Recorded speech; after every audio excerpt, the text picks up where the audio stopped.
பேருக்கு நான் நன்றி சொல்லணும் இந்த படத்துக்கு. முதல்ல ஜஸ்டினுக்கு. ஜஸ்டின் தான் இதுக்கு காரணம், நான் இந்த படத்தில் பாட்டு எழுதணும் அப்படிங்கிறதுக்கு.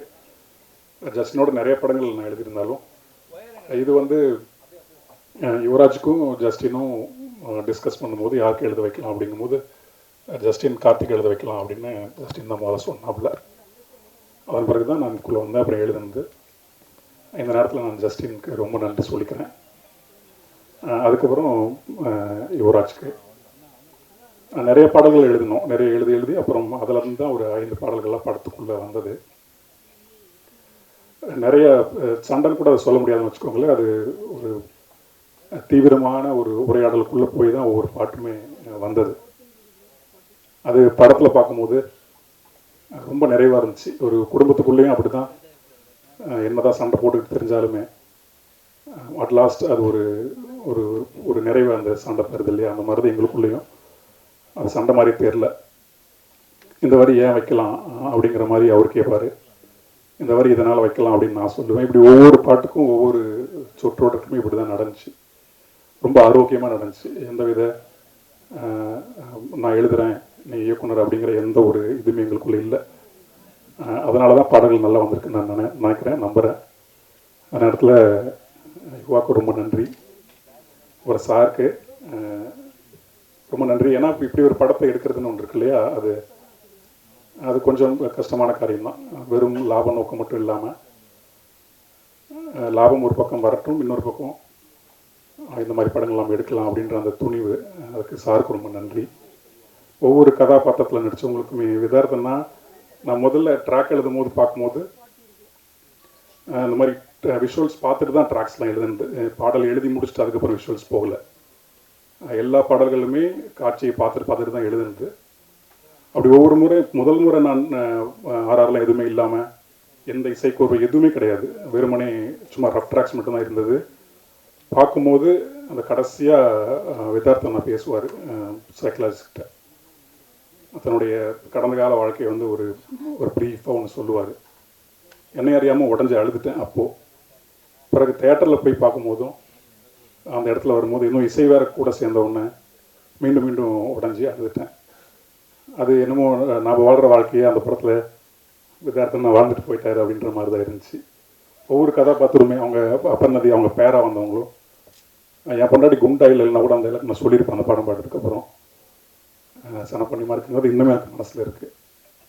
அவங்க பண்ண performance sir Vikram Prabhu sir, சாரோட காஸ்டியூம் படத்தில் சூப்பராக எனக்கு ரொம்ப பிடிச்சிருந்துச்சு. படத்தில் ரொம்ப அப்படி ப்ளசண்ட்டான கலர்ஸ் அந்த படத்தில் சாரோட காஸ்டியூம்ஸ் எல்லாமே.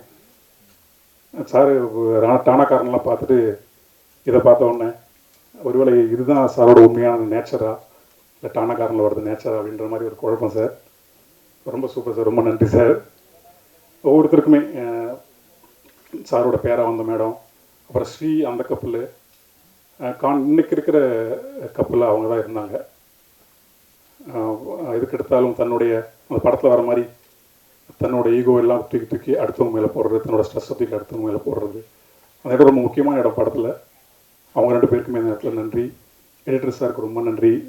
ஆமாம், அவர் தான் போன தடவை நான் சொன்ன மாதிரி அந்த ஒவ்வொரு பாட்டுக்குமே விஷுவல்ஸ் எடுத்து அந்த ட்ராக்ஸோடு அவர் ஃபிக்ஸ் பண்ணி அவருக்கு கொடுத்ததுக்கப்புறம் தான் எனக்கு புரிஞ்சது.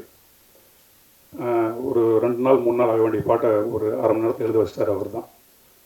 ரொம்ப நன்றி சார் உங்களுக்கும். எல்லாருக்குமே இந்த நேரத்தில் நன்றி. நான் தனித்தனியாக சொல்லணும்னு ஆசைப்பட்டேன், அதனால சொல்லிட்டேன். பாடினவங்க அத்தனை பேருக்குமே இந்த நேரத்தில் நன்றி. சூப்பராக பாடினாங்க எல்லாருமே. அது மயமய பாடினவங்க எல்லா பாட்டுமே சூப்பராக பாடியிருந்தாங்க. பிறகு பிளேயர்ஸ் எல்லாருமே, அந்த கருவி இசை கலைஞர்கள் எல்லாருக்குமே ரொம்ப நன்றி. பத்திரிக்காரங்களுக்கு ஒரு மனசுலேருந்து நிறைவான ஒரு நன்றி. அதை எடுத்து முடிச்சுட்டு போனவே அது சரியான ஒரு இடத்த கொண்டு போய் சேர்க்கறதுங்கிறது இருக்கு இல்லையா, அதுக்கு ஒரு உன்னதமான கலை மனம் இருந்தால் ஒழிய அது உன்னதமான படைப்புகளை கண்டு உணர்ந்து அது எழுதாது அப்படிங்கிறது தான். உங்களுக்கு ஒரு மிகப்பெரிய நன்றி. வணக்கம். ஆக்சுவலி இன்றைக்கி என்ன பேசணுன்னு நான் எந்த பிளானுமே பண்ணல, அப்படியே கோ வித் ஃப்ளோ தான். இந்த படத்தில் ஃபஸ்ட்டு நான் நடித்ததுக்கு நானே எனக்கு தேங்க்ஸ் சொல்லிக்கிறேன் இந்த தேங்க்ஸ் மீட்டில். ஸோ அதுக்கப்புறம் இந்த படம் யூ சர்டிஃபிகேட் கொடுத்துருக்காங்க. இந்த படத்தில் ஒரு குறைகள் கூட சொல்லலை ஆடியன்ஸ் சைட்லேருந்து. லேகாக இருக்குது, இல்லை ஸ்லோவாக போகுது ஸ்டோரி, இப்படி அப்படின்னு ஏதாவது ஒரு குறைகள் கூட சொல்லாத ஒரு படமாக இந்த படம் எனக்கு நிறைய ரிவ்யூஸ் கொடுத்தது. ஃபர்ஸ்ட் ஆஃப் ஆல் அந்த ஆடியன்ஸ்க்கு ரொம்ப நன்றி. ஸ்டில் நவ் படம் பார்த்துட்டு ஸ்டோரியில் டேக் பண்ணுறாங்க, ஈஸியாக நல்லா இருக்குன்னு சொல்லி கனெக்ட் ஆகுறாங்க. ரொம்ப தேங்க்யூ ஸோ மச். இந்த படம் பார்த்துட்டு இருக்கிற ஆடியன்ஸ்க்கும் சரி, பார்த்த ஆடியன்ஸ்க்கும் இந்த தேங்க்ஸ் மீட்டில் தேங்க் பண்ணிக்கிறேன். எல்லாருக்குமே ஒரு ஃப்ளாஷ்பேக் இருக்கும், எனக்கும் ஒரு ஃப்ளாஷ்பேக் இருக்குது லைஃப்பில். ஸோ என்னென்னா, அடிச்சாம்பார் அப்பாயின்மெண்ட் ஆர்டர் மாதிரி நான் இந்த சினிமாக்குள்ளே வரத்துக்கு முன்னாடி என்னோடய அப்பாவோட ஃப்ரெண்டோட சன், நீ என்ன சினிமாவில் என்ன பண்ண போகிற அப்படி இப்படின்லாம் பேசி ரொம்ப ஹர்ட் பண்ணாங்க. நீ என்னத்தை கிழிக்க போகிற அப்படி இப்படிலாம் பேசினாங்க. இன்றைக்கி துபாயில் இந்த படம் ரிலீஸ் ஆகுது. இன்றைக்கி திருகப்பட்ட டிக்கெட்டை அவன் கிழிச்சிட்டு 7 மணி ஷோவுக்கு போய் அந்த படத்தை பார்க்க போகிறான். எனக்கு இப்படி ஒரு தருணத்தை கொடுத்த என்னோட எஸ்ஆர் பிரபு சாருக்கு, அப்புறம் இந்த கோ ப்ரொடியூசர் சாருக்கும் என்னோட ரொம்ப நன்றி. Thank you so much. No visa no ticket என்னை துபாயில் போய் சேர்த்து சார் நிறையா அரபிக் கண்ட்ரியில் பார்த்துட்ருக்காங்க. சூன் இன்னும் பல கண்ட்ரியில் கூட வரப்போகுது. Thank you so much. நான் இன்டர்வியூஸில் கூட சொன்னேன், இந்த மாதிரி படங்கள் பண்ணியிருக்கேன், நல்ல நடிக்கிறேங்கிற நேம் வாங்கியிருக்கேன், பட் அது பேலன்ஸ்டான ஒரு சக்ஸஸான நேம் தான் இருக்குது, ஃபுல்ஃபில் ஆகலைன்னு சொல்லி சொன்னேன். பட் எனக்கு ரொம்ப திருப்தியாக இருக்குது. இப்போ தான் சக்ஸஸே பார்க்குறேன் சினிமாவில் வந்துட்டு. அது ரொம்ப ரொம்ப நன்றி. இப்படி ஒரு ஆப்பர்ச்சுனிட்டி கொடுத்து எனக்கு இப்படி ஒரு நேம் கொடுத்ததுக்கு என்டையர் கேஸ்டர் குரூக்கு ரொம்ப நன்றி. அப்புறம் A for apple, B for ball மாரி இ ஃபார் எடிட்டர். டைட்டிலே வந்து ட்விட்டரில் ரொம்ப நல்லா வச்சுருக்கீங்க சார். எடிட் சூப்பராக பண்ணியிருக்கீங்க. படத்தில் கிளைமேக்ஸில் டிகாத்லாண்டில் ஒரு பண்ணியிருப்போம் ஒரு சீனு. ஸோ டே ஃபுல்லாக போச்சு. ஈவினிங் 6லேருந்து மார்னிங் 6 o'clock வரையும் ஷூட் பண்ணோம். அதை ஒரு 6 minutes எடிட் பண்ணி கொடுத்துட்டாரு. க்ளீன் அண்ட் ப்ரெஸ் வந்து என்ன மனசாட்சியே இல்லாமல் டைரக்டர் 30 பண்ண சொன்னார். ஆனால் ஷார்ட்டில் ஒரு 3 to 6 தான் இருந்துச்சு. 23, 22 வரையும் பண்ணிவிட்டு கட்டுக்கு லாஸ்ட்டில் வந்துட்டு என்கரேஜாக இல்லை, ஃபஸ்ட்லேருந்து போகலான்னு சொல்லிட்டு திரும்ப ஃபஸ்ட்லேருந்து போனேன். ஸோ அதெல்லாம் வந்து நிஜமான அழுகை. ஐயோ போட்டு சாவடிக்கிறாரு அப்படின்னு சொல்லிட்டு அதெல்லாம் நிஜமான அழுகை. ஸோ சின்ன சின்ன சீன்ஸும் எவ்வளோ அழகாக எடிட் பண்ணி காட்ட முடியுமோ அந்தளவுக்கு அழகாக காட்டியிருக்கார் editor sir. Thank you so much. அப்புறம் ஜஸ்டின் சார், பாடல்கள் பிரியாதிரி மட்டும்தான் ரிப்பீட்டடாக ப்ரமோஷன் பண்ணோம், பட் தியேட்டரில் சாங்ஸோட சீன்ஸ் பார்க்கும்போது வேறு லெவலில் இருக்குது. மீனாட்சி சுந்தரேஸ்வரர்னு ஒரு படம் சார் பண்ணியிருப்பார். அந்த படத்தில் ஒரு சாங் ரொம்ப பிடிச்சதுன்னு சொல்லி சாருக்கு மெசேஜ் போட்டு அந்த சாங்கை நான் ரிங்டோனாக வச்சுருந்தேன். அதுக்கப்புறம் இப்போ இந்த படத்தில் ஒரு ரிங்டோனாக வச்சுருக்கேன். அந்த மாதிரி ஒரு டெம்ட் கொடுக்குற ஒரு மியூசிக் டைரக்டர். ஸோ ஜஸ்டின் சாருக்கு ரொம்ப தேங்க்ஸ். அண்டு அவரோட சேர்ந்து இந்த படமும் பண்ணதில் எனக்கு ரொம்ப பெருமையாக இருக்குது. அண்ட் தென் இந்த படத்தில் ஆக்ட் பண்ண ஆர்டிஸ்ட்டு. ஸோ நான் இன்டர்வியூஸ் பண்ணும்போது நான் படம் பார்க்கல. நான் அப்போ படம் பார்த்ததுக்கப்புறம் எல்லாரோட ரோலுமே ரொம்ப பிடிச்சிருந்தது. I start with us sir. ரொம்ப நல்லா பண்ணியிருந்தீங்க. மைனாவில் இருக்கிற அந்த பவர் அப்படியே இதில் இருந்தது. எப்போவுமே ஒரு ஆக்டிங் வந்துட்டு அவங்களுக்குள்ள ஒரு வெறித்தனம் இருக்குமான்னு தெரில. ஸோ ரொம்ப அழகாக இருந்தது படம். அவங்க கூட ரொம்ப சேலஞ்சாக இருந்தது சார் அவங்க கூட ஒர்க் பண்ணது. And then Vikram Prabhu sir, சொல்லவும் முடியாமல் முழுங்கவும் முடியாமல் அந்த பேலன்ஸ்டான ஒரு எமோஷன்ஸ்லாம் ரொம்ப அழகாக கன்வே பண்ணியிருந்தாங்க. அவரோட இடத்துல வேறு யாருமே அதை பண்ண முடியுமாங்கிறது நினச்சி பார்க்க முடியாத அளவு இருந்தது. விக்ரம் பிரபு சாருக்கும் என்னோடய வாழ்த்துக்கள். ரொம்ப நல்லா இருந்தது. அப்புறம் ஸ்ரீ, ஒரு கம்பைன் சீன் இருந்தது சைக்காலஜிஸ்டாக பண்ணும்போது. அப்போ தான் நான் ஸ்ரீயை பார்த்தேன் ஃபஸ்ட் டைம். ஸோ அமைதியாக இருப்பார், அதிகமாக பேசவே மாட்டார். அப்படி உள்ள பர்சனை எப்படி டேரக்டர் இந்தளவுக்கு வேலை வாங்கியிருப்பாங்கன்னு தெரில. அவ்வளோ ஒரு இரிட்டேட்டிங்கான ஃபேஸ். ஆக்சுவலாக அது ரொம்ப நல்லா இருந்தது அவரோட பெர்ஃபார்மன்ஸ். அவர் இல்லை, அவருக்கும் இந்த இடத்துல நான் தேங்க் பண்ணிக்கிறேன். ரொம்ப அழகாக பெர்ஃபார்ம் பண்ணியிருந்தது. அப்புறம் சரதா மேம், சானியா ரொம்ப நல்லா பண்ணியிருந்தாங்க. இந்த படத்தில் ஒரு குறை சொல்கிற மாதிரியே இல்லை, இதில் நடிச்சிருக்கிறதுனால சொல்லலை. ரொம்ப பிடிச்சிருந்தது, எங்கேயுமே போரிங்காக இல்லை. ஆக்சுவலி ரொம்ப சேலஞ்சிங்காக இருந்தது இந்த படம். என்டையர் டீமுக்கு ரொம்ப நன்றி. Thank you so much sir. இன்னும் ஃப்யூச்சர்லேயும் படம் பண்ணணும். நான் பெருமையாக பேசியிருக்கேன், உங்களை பற்றி ஏதாவது தப்பாக சொல்லியிருந்தா சாரி. அப்புறம் டைரக்டர் சாருக்கும் ரொம்ப நன்றி.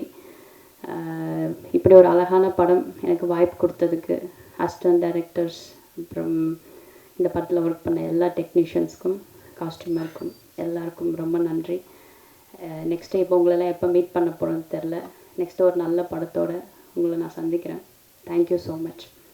இயற்கை தொலைக்காட்சி ஊடக நண்பர்கள் அனைவருக்கும் கோடான கோடி நன்றி.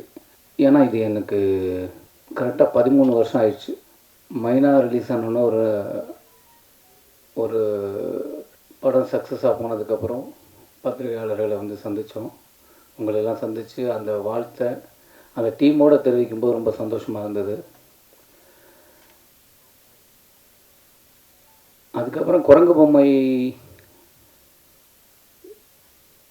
படம் ரிலீஸ் ஆகி போயிட்டுருக்கும்போது அதை இன்னும் ப்ரொமோட் பண்ணுறதுக்கு ஒரு விஷயத்த எடுத்து வந்து மீட் பண்ணோம். ஆனால் என்றைக்காவது அந்த படத்தோட டீம், அந்த தயாரிப்பாளரே வந்து உட்காந்து எங்கள் படம் வெற்றி அடைஞ்சிருக்கு, ரொம்ப சந்தோஷமாக இருக்குது அப்படின்னு சொல்லுவாங்கன்னு நான் ரொம்ப எதிர்பார்த்துட்டு இருந்தேன் ஒவ்வொரு படத்துக்கும் பண்ணும்போதும். ஆனால் அது படங்கள் நடக்கலை, அதுதான் உண்மை. நல்ல படமாக மட்டுமே இருந்தது தவிர அது கொஞ்சம் பேர் எங்கேயோ கொஞ்சம் பேர் பார்த்துருப்பாங்க, அது நல்லாயிருக்கு அப்படிங்கிற விஷயம் மட்டுமே வந்தது. ஆனால் வெறிவாரியான மக்கள்கிட்ட போய் சேரலை. இன்றைக்கி இப்படி ஒரு சக்ஸஸ்ஃபுல் படத்தில் நானும் ஒரு அங்கமாக இருக்கிறேன். அதை எங்கள் தயாரிப்பாளரே வந்து அந்த இடத்துல வந்து சொல்லும்போது ரொம்ப சந்தோஷமாக இருக்குது. இப்படியான ஒரு ஆவல் தான் எனக்கு ஒரு 13 வருடமாக இருந்தது. அது இன்றைக்கி நடந்திருக்கு. ரொம்ப நன்றி சார், இப்படி ஒரு படத்தில் வாய்ப்பு கொடுத்ததுக்கு. ஊடக நண்பர்களும் பத்திரிகையாளர்கள், நீங்கள் கொடுத்த ஒரு கிரிட்டிக்ஸ், உங்களுடைய இந்த படத்தை பற்றி விமர்சனங்களும் ரொம்ப நல்ல விதமாகவே மக்கள்கிட்ட சேர்ந்தது. உங்களோட பணியோடு சேர்த்து இதோட மக்கள், ஆடியன்ஸ், அவங்க படம் பார்த்துட்டு அவங்க ஃபேஸ்புக்கில், ட்விட்டரில், இன்ஸ்டாவில் ஷேர் பண்ணது இருக்கு இல்லையா, ரொம்ப ரொம்ப நெகிழ்வாக இருந்தது. நான் இந்த ஒரு 6 நாளாக ஃபோன் எடுத்து காட்டலாம், அவ்வளோ கால்ஸ். ஒருத்தங்க கால் பண்ணாங்கன்னா எனக்கு ஃபோன் வைக்கிறதுக்கு 1 மணி நேரம் 2 மணி நேரம் ஆகுது. ஒவ்வொருத்தரும் இந்த படம் பார்த்துட்டு அவங்க பகிர்ந்துக்கிட்டது இருக்கு இல்லையா, எனக்கு பகிர்ந்து கேட்கும்போது இதை என் டைரக்டர் யுவராஜ் கேட்கணும், யுவராஜ் பார்க்கணும், யுவராஜ்கிட்ட சொல்லணும் அப்படிங்கிறது மட்டுமே எனக்கு ஒவ்வொரு காலமே எனக்கு அதுவாக இருந்தது. ஏன்னா நான் இவர் இப்படி ஆவார்னு நான் ஏற்கனவே எதிர்பார்க்கப்பட்ட ஆள் தான். ஆனால் அதுக்கு இவ்வளோ வருஷமாக இருக்குது. அப்போ இந்த வெற்றிக்கு சொந்தமாக கொண்டாட வேண்டிய யுவராஜுக்கு போய் சேரணும்னு மட்டுமே இருந்தது. எனக்கு அவங்க பேசும்போதெல்லாம் வந்து ரொம்ப பூரிப்போட, ஏன்னா முதல்ல நான் படம் எதாவது ரொம்ப நல்ல படம் பண்ணியிருக்கீங்க, உங்கள் ஆக்டிங் சூப்பர், ரொம்ப பிரமாதம், இப்படியே பண்ணுங்கள், இவ்வளோ தான் எனக்கு முதல்ல இருந்திருக்கும். ஆனால் இந்த படம் மட்டும்தான் என்னை மட்டும் இல்லை, விக்ரம் பிரபு அவரை மட்டும் இல்லை, இந்த நடித்த அத்தனை 6 கதாபாத்திரங்கள், இதில் இருக்கிற சின்ன சின்ன ரோல்ஸ் முதற்கொண்டும், வக்கீல் அவரோட எல்லாரை பற்றியுமே டீட்டெயிலாக பேச ஆரம்பித்தாங்க. ஒரு படம் பார்க்கும்போது எனக்கும் அவங்க இவ்வளோ விருப்பத்தோடு வைக்கிறான்னு நான் ஃபோன் கட் பண்ணல. அப்புறம் இன்ஸ்டாவில் வந்து நான் இவ்வளோ நாள் எதுவுமே நான் ரிப்ளை பண்ணாமல் இருந்தேன். ஆனால் எனக்கு அவங்க, நான் நகர்ந்து போனால் கூட, ஆனால் அவங்க கொடுக்குறத பார்த்தப்புறம் இதுக்கு கண்டிப்பாக ஒரு ஆன்சர் பண்ணணும்ல அப்படின்னா, அவங்க ஆன்சருக்கெலாம் என்ன இருக்குன்னா வந்து ஒரு லவ் சிம்பிளும் ஒரு க்ரையிங் தான் இருக்குது. ரொம்ப அவங்க வந்து ஒருத்தர் இன்றைக்கி இப்போ போட்டிருக்காரு, நீங்கள் எங்கள் வீட்டு பிள்ளை மாதிரி நீங்கள் நான் அப்படி பார்க்குறேன். எதில் அவர் கனெக்ட் பண்ணாருன்னு தெரியல, அது ஒரு பெரிய ஒரு பாரா அனுப்பிச்சிருக்காரு. இப்படி ஒரு தாக்கத்துக்குள்ளே ஒரு படத்தில் நான் இருக்கிறேன் அப்படிங்கும்போது எனக்கு ரொம்ப ரொம்ப சந்தோஷமாக இருக்குது. ஏன்னா சில விமர்சனங்கள் கூட வந்து சில ஆட்கள் கொஞ்சம் படம் ஸ்லோவாக இருக்குது, கொஞ்சம் இது இருக்குது அப்படிலாம் சொல்லியிருக்காங்க. ஆனால் மக்கள் ரொம்ப பிரமாதமாக கொண்டாங்க. நான் தேட்டரில் என்னை கனெக்ட் பண்ண அத்தனை பேரும் நான் நேராக போய் பார்க்கும்போது அவங்க கனெக்ட் ஆன விஷயங்கள்லாம் இல்லை, ரொம்ப சந்தோஷமாக இருந்தது. இந்த படத்தில் நான் அன்றைக்கி நான் ஃபஸ்ட்டு மீட் பண்ணும்போது நான் படம் பார்க்கல. ஆனால் அந்த கதையை படிச்சுட்டு இந்த படத்தில் எப்படியாவது இருக்கணும்னு நான் ஆசைப்பட்டேனோ, இப்போது நான் படம் பார்த்தேன், அதுக்கப்புறம் தான் படம் பார்த்தோம். ரொம்ப பெருமையாக இருக்குது, ரொம்ப சந்தோஷமாக இருக்குது. இப்படி ஒரு படத்துக்குள்ளே நானும் ஒரு அங்கமாக இருந்திருக்கேன் அப்படிங்கும்போது ரொம்ப ரொம்ப சந்தோஷமாக இருக்குது. இந்த படத்தில் பணியாற்றிய அத்தனை கலைஞர்களுக்கும் தொழில்நுட்ப கலைஞர்களுக்கும் என்னுடைய நன்றியை தெரிவிச்சுக்கிறேன். உங்கள் கூட என்னையும் சேர்த்துக்கிட்டீங்கல்ல, உங்கள் இடத்துல நானும் இருக்கேன்ல, அதனால் உங்கள் அனைவருக்குமே என்னுடைய மிகப்பெரிய நன்றி. சந்தோஷமாயிட்டா அமைதியாகிடுமோன்னு தெரியல. நான் பொதுவாக அப்போ ஒன்று ஆவேன், எனக்கு ஒன்று ஆகிறது வந்து ஏன்னா நான் ஒரு ஆயுர்வேதிக் ட்ரீட்மெண்ட்டுக்காக அடுத்த படத்துக்காக நான் 2 நாளாக ஜூஸ் டயட்டில் தான் இருந்தேன். எனக்கு இதுன்னு சொன்னோன்னே இதுக்கு தானே ஆசைப்பட்டேன், நீ எப்போன்னு கூப்பிடுங்க கிளம்பிடுறேன்னு கோயம்புத்தூர்லேருந்து இந்த சந்தோஷத்தை பகிர்ந்துக்கணும்னு நிறைய வச்சுருந்தேன், என்னென்னமோ வச்சுருந்தேன். ஆனால் வந்து பார்த்தோன்னே எனக்கு அதெல்லாம் தோணலை. ரொம்ப சந்தோஷமாக இருக்குது. இப்படி ஒரு வாய்ப்பு கொடுத்த அனைவருக்குமே நன்றி. Thank you sir.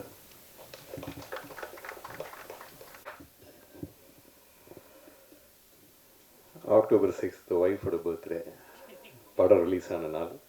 ரொம்ப சந்தோஷம். அவங்களுக்கு டெடிகேட் பண்ணேன், கரெக்டாக போய் சேர்ந்துருச்சு, உங்கள் எல்லாருக்கும் போய் சேர்ந்த மாதிரி. ஸோ ரொம்ப சந்தோஷம்.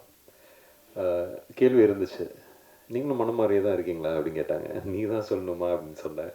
கிட்டத்தட்ட அப்படின்னு சொன்னாங்க. அது போதும் அப்படின்னு.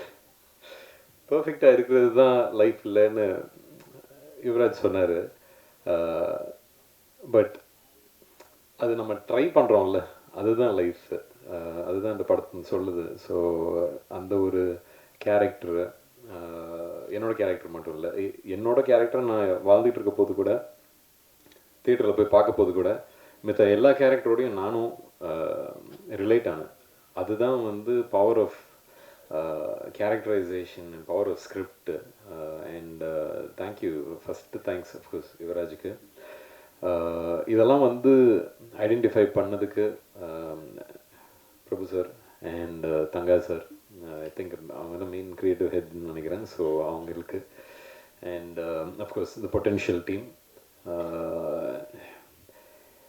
நாங்கள் இது வந்து ஒரு நல்ல படம், நீங்கள் போய் பாருங்கள் அப்படின்னு வந்து சொல்லி நீங்களாம் பார்த்து, அதுவும் இன்றைக்கி வந்து 10வது நாள் நீங்களாம் பார்த்து, 3rd அன்னைக்கு பார்த்தீங்க, இன்றைக்கி 10 நாள் ஆயிடுச்சு. ஸோ ரொம்ப சந்தோஷம். நீங்கள் எந்த அளவுக்கு இது வந்து உள்வாங்கி இது வந்து இதை பற்றி இப்படி பேசுகிறீங்கிறது ரொம்ப சந்தோஷமாக இருந்துச்சு. ஒரு ஒரு ஆடியன்ஸாக வந்து எனக்கு ஒரு படம் எப்படி இருக்கணும் அப்படின்னு நினைக்கும் போது, ஏதோ ஒரு விதத்தில் கனெக்ட் ஆனால் நல்லாயிருக்கும், இல்லை ஏதோ ஒரு விதத்தில் என்டர்டெயின் பண்ணால் நல்லாயிருக்கும்னு நினைப்பேன். ஒரு படமும் வேறு மாதிரி தான் இருக்கும். இந்த படம் வந்து நீங்கள் பார்க்கும்போதே ரொம்ப ஒரு பாதிப்பு இருந்துச்சு. கதை கேட்டபோது எப்படி இருந்துச்சோ அதே மாதிரி பார்க்கும்போதும் இருந்துச்சு. இது வரைக்கும் இந்த மாதிரி படம் பண்ணலையே, இது எப்படி அமைஞ்சிச்சுன்னு சடனாக யோசித்து பார்க்கும்போது புரியல. சரி, நம்ம ஏதோ ஒரு விஷயம் பண்ணிகிட்டு இருக்கோம், அது கரெக்டாக வந்து அமைஞ்சிச்சா அப்படிங்கிற ஒரு கேள்வி ஒன்று வந்துச்சு. பட் எந்த படம் எடுத்தாலும் அதுக்கான முயற்சியும் ஏன்னோ லைக் அதுக்கு பாடுபடுறது எல்லாமே ஒன்று தான். சில விஷயங்கள் கரெக்டாக போய் சேரும், சில விஷயங்கள் கரெக்டாக அமைஞ்சு போய் சேரும். அந்த விதத்தில் இருக்கப்பட்ட ஒரு படம், அதுக்கு ரொம்ப கொடுத்து வச்சுருக்கேன். ஸோ பட் அதான் லைக் படம் ஓகே, நீங்கள் நல்லா பண்ணியிருக்கீங்க அப்படிங்கிறத தாண்டி, இப்போ விதாத் சொன்ன மாதிரி சின்ன சின்ன விஷயங்களை நீங்கள் எடுத்து இந்த விஷயம் அந்த விஷயம்னு சொல்லி அதை பற்றி நீங்கள் பேசி எங்களுக்கு வந்து ஒரு ஒரு இன்பத்தை கொடுக்குறீங்களா, அதுதான் அதுதான் வந்து இந்த படம் பண்ணியிருக்கு. ரொம்ப சந்தோஷமாக இருந்துச்சு. எதையோ பண்ணும், நல்லது பண்ணும் அப்படின்னு நினச்சிட்டு இருக்க போது ஏதோ ஒரு புதுசாக வேற ஒரு விஷயத்தை சாதித்த மாதிரி ஒரு ஃபீலிங் இந்த படம் கொடுத்துருச்சு. ஸோ அதுக்கு நன்றி. இன்றைக்கி இவங்கெல்லாம் பேச அங்கே உட்காந்துக்கிட்டு வேறு எதோலாம் யோசிச்சிருந்தேன் பேசணுன்னு. சரி, இது நல்லா இருக்குல்ல, இதை பற்றி பேசலாம் அதை பற்றி பேசலாம்னு என்னோடய பேச்சு அங்கேயே முடிச்சிட்டேன். அதனால இங்கே வந்து என்ன பேசுகிறேன்னு தெரியாமல் பேசிக்கிட்டு இருக்கேன். அதுதான் இதுதான் வந்து யுவராஜ் சொன்னார், ஏதாவது ஒன்று ப்ரிப்பேர் பண்ணிட்டு வரலாமா அப்படின்னு. நான் சொன்னேன் இல்லை பண்ண மாட்டேன் அப்படின்னு. பட் என்னோட தாத்தா அப்பா இப்போ என்னோட ஃபேன்ஸுன்னு சொல்லி இவங்க வந்து ஃபேன்ஸ் இல்லை, ஃபேமிலி மெம்பர்ஸ் தான். நான் அவங்ககிட்டே சொல்லுவேன், ஃபேன்ஸ்ன்னு சொல்லாதீங்க தயவு செஞ்சுன்னு. எல்லா ஃபேமிலியாட்டும் இருப்பாங்க, அவங்களோட சப்போர்ட் என்றைக்குமே இருந்திருக்கு. ஸோ அவங்களுக்கும் ஒரு தேங்க்ஸ் சொல்லிக்கிறேன். ஏன்னா எந்த ஊர் போனாலும், நாகர்கோவிலோ இந்த கோயம்புத்தூர் எங்கே போனாலும் ஒருத்தவங்களோட வீட்டில் இருப்போம்னா தாத்தாவோட ஃபோட்டோ இருக்கும், அவங்களோட ஃபேமிலி மெம்பர் நட்டு ஒன்று வச்சுருப்பாங்க. இந்த படங்கள் வந்து அங்கெல்லாம் போய் சேர்ந்துருக்கு, அதுதான் ரொம்ப பெரிய விஷயமா இருக்குது.